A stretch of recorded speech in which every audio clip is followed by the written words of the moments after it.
Bukod sa layunin maging kinatawan ng bansa, gagamitin din ng Rain or Shine Elasto Painters ang kanilang kasalukuyang kampanya sa 42nd William Jones Cup para paghandaan ang 48th season ng Philippine Basketball Association. Ang kabuang detalye sa ulat ni Daryl Oclares. Ano man ang maging resulta ng kanilang 42nd William Jones Cup campaign, tiyak na babaunin ng Rain or Shine Elasto Painters ang kanilang mga natutunan para mas pegtingin ang kanilang mga gagawing paghahanda para sa muling pagsisimula ng Philippine Basketball Association sa darating na Oktubre. Dahil magbubukas ang PBA sa Commissioner's Cup, magandang pagkakataon ng torneo para makasama na nila ang kanilang posibleng maging import na si Nick Evans. Sa panayam ng PTV Sports kay Elasto Painters Head Coach Yeng Yao, nakadepende sa ipapakitang galing ni Evans sa Jones Cup kung siya ba ang kukunin na reinforcement ng kupunan para sa pambansang liga. Sinukatan namin siya unofficially, papasok siya doon sa doon sa 6'9" height limit.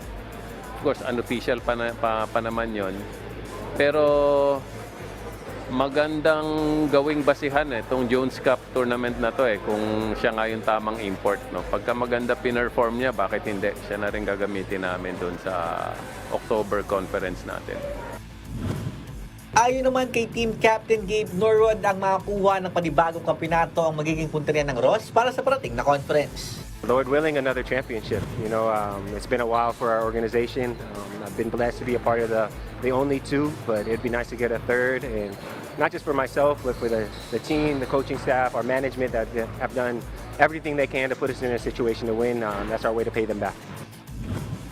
Ganito rin ang naging pahayag ng long-time Elasto Painters big man na si Bo Belga na target na masungkitang All-Filipino title na hindi pa nakukuha ng kupunan mula lang sumali ito sa PBA. The first goal is to be in the semis. And lagi naman namin sinasabi yun, pagdating ng semis, pag nakaabot ka ng semis, 0-0 na yun. Wala nang may advantage doon, wala nang mas magaling doon. It's yung willingness to win.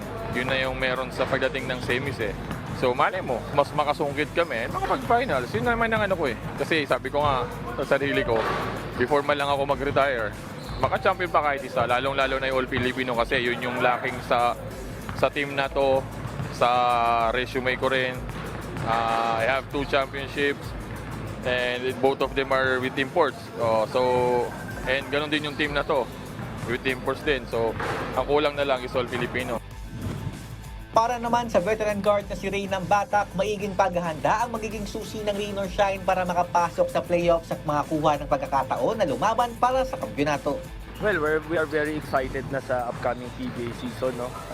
Matagal din kaming natenga So for sure naman itong parating na season, especially yung team namin na masasabi ko talagang ready na.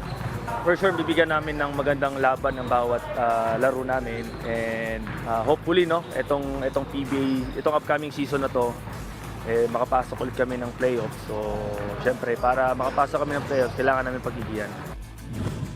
Samantala, may 2 laban pa ang Ross sa darating na weekend kung saan makatapat nila ang Japan Under-22 team at US-based University of California, Irvine. Daryl Oclares, PTV Sports.